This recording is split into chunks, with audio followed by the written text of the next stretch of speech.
In 1984, a robot from the future walked into Hollywood and changed cinema forever. With black shades, leather jacket, and a shotgun, the Terminator became a legend.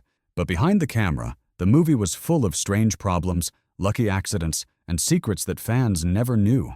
Here are 20 weird facts about James Cameron's The Terminator. 1.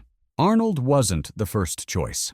At first, the studio didn't want Arnold as the killer robot. They thought he was too big, too strong, and would stand out too much.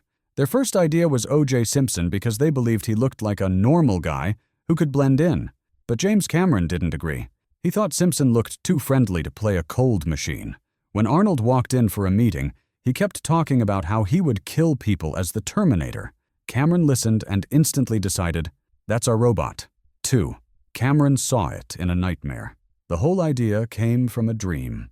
James Cameron was sick in Rome and had a fever when he saw a scary image in his sleep. He dreamed of a metal skeleton rising from fire with glowing eyes. It scared him so much that he drew it the next morning. That simple sketch later became the design for the Terminator. At the time, Cameron was broke and had no job. Still, he believed in his idea so strongly that he even fired his agent, who didn't support him. Third studio didn't want Linda Hamilton. The studio wanted a glamorous actress to play Sarah Connor. They thought she should look like a Hollywood star. But James Cameron wanted someone more real, someone the audience could connect with. Linda Hamilton gave a strong audition and won the role. During filming, she broke her ankle, but still did running scenes while hiding her limp. Her toughness became part of Sarah Connor's character, and fans loved it. 4. Arnold trained with guns. Every day. To look like a perfect killing machine, Arnold trained for weeks with real weapons. He practiced loading, aiming, and firing until his moves were smooth and robotic. He even learned to shoot without blinking and to keep his face completely still. Arnold often stood in front of a mirror to perfect his robotic stare. That's why every scene feels cold and machine-like, just as Cameron wanted. 5. I'll be back was almost different. The most famous line, I'll be back, almost didn't exist. In the script, it was written as, I'll come back. Arnold didn't like it and asked Cameron if he could change it to, I will be back. Cameron told him, no, keep it short. Just say, I'll be back. No one on set knew this tiny line would become one of the most famous quotes in movie history. Today, it's repeated in shows, cartoons, games, and even real life. The police station scene, where the Terminator attacks dozens of cops, looked wild and dangerous. But no real bullets were used. Every gun was filled with blanks that only made sparks and noise.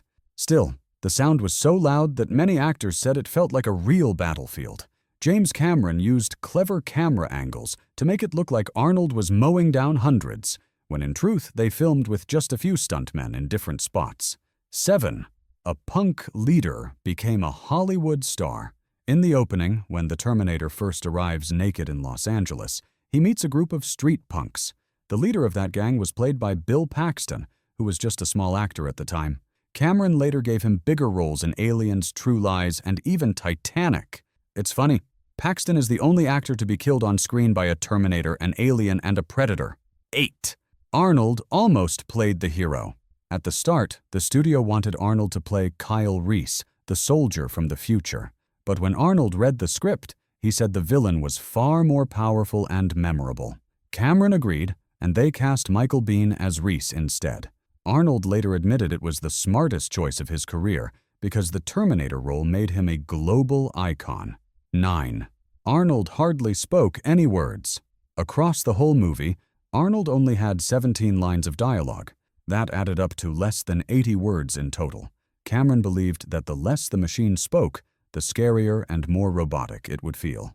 Arnold later joked in interviews that he was paid thousands of dollars for every word I said.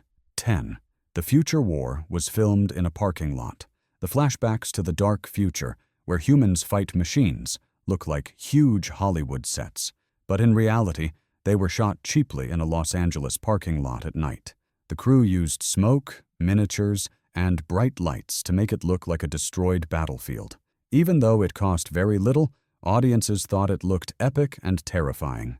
11th Stan Winston designed the Terminator skeleton. The The scary metal robot under Arnold's skin was designed by special effects legend Stan Winston. He spent months building detailed models, from a full-size skeleton to tiny stop-motion puppets. Every piece of the robot was handmade, with glowing red eyes and moving joints. It was so realistic that some crew members felt uneasy when it stared at them on set. Winston later became famous for designing dinosaurs in Jurassic Park. 12th stop-motion animation.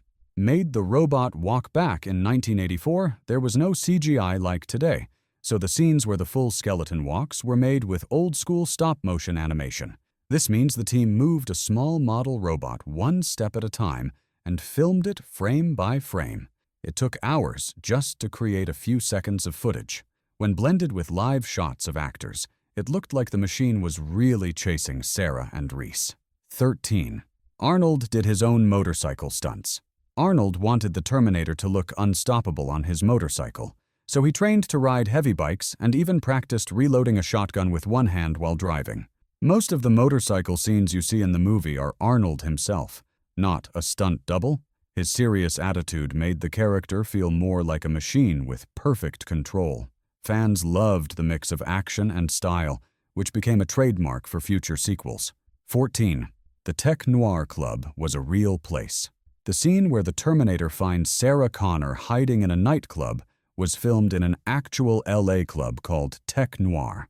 The name was chosen by Cameron because it perfectly fit the movie's dark, futuristic style. To film the intense shootout, the crew filled the place with smoke and flashing lights. The club became so popular after the movie that people visited it just to see where the Terminator hunted his victim. Sadly, it later closed down, but fans still remember it as a piece of film history. 15. Cameron's low budget created big problems. The movie only had about $6.5 million, which was tiny compared to other Hollywood films. Because of this, Cameron and his crew had to get very creative. They used stolen shots on the streets without permits, filmed late at night, and recycled props from other movies. Sometimes Arnold and the crew had to change clothes in the back of a truck because there was no dressing room. Even with these struggles, the low budget forced them to be clever, and the movie ended up looking bigger than it really was. 16. James Cameron had the idea in a fever dream. Cameron was very sick with a high fever while working in Rome on another film. One night, he dreamed of a metallic skeleton crawling out of a fire with glowing red eyes. That single image gave him the idea for the Terminator story. He quickly sketched the picture in his notebook, and that sketch later became the design for the movie's villain. So in a way, the whole film was born from one scary nightmare. 17. The famous line was almost different. Arnold's line, "I'll be back," became one of the most famous movie quotes ever. But at first, Arnold wanted to say, "I will be back," because he thought it sounded more robotic. Cameron refused and said the shorter version was stronger. Arnold didn't argue much, but later admitted Cameron was right, because it became his trademark line. The quote was even ranked among the greatest movie lines of all time. 18. A real truck explosion. Was filmed near the end, the Terminator drives a big truck full of fuel and it explodes in a huge fireball. This wasn't just a special effect. The crew actually blew up a real truck on the street. They had fire crews standing by in case the flames spread out of control. The blast was so strong that nearby windows shook, and people living in the area thought a real accident had happened. This gave the movie one of its most powerful action moments. 19. The movie faced legal trouble. After the release, some people noticed that the story was very close to old sci-fi tales by writer Harlan Ellison.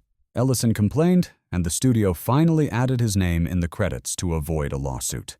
Cameron was not happy about this, because he felt his idea was original. Still, the legal issue didn't stop the movie from becoming a classic. It's a reminder that Hollywood stories often overlap with earlier works. 20. The movie saved Arnold's career before The Terminator. Arnold had acted in movies like Conan the Barbarian, but Hollywood still doubted him.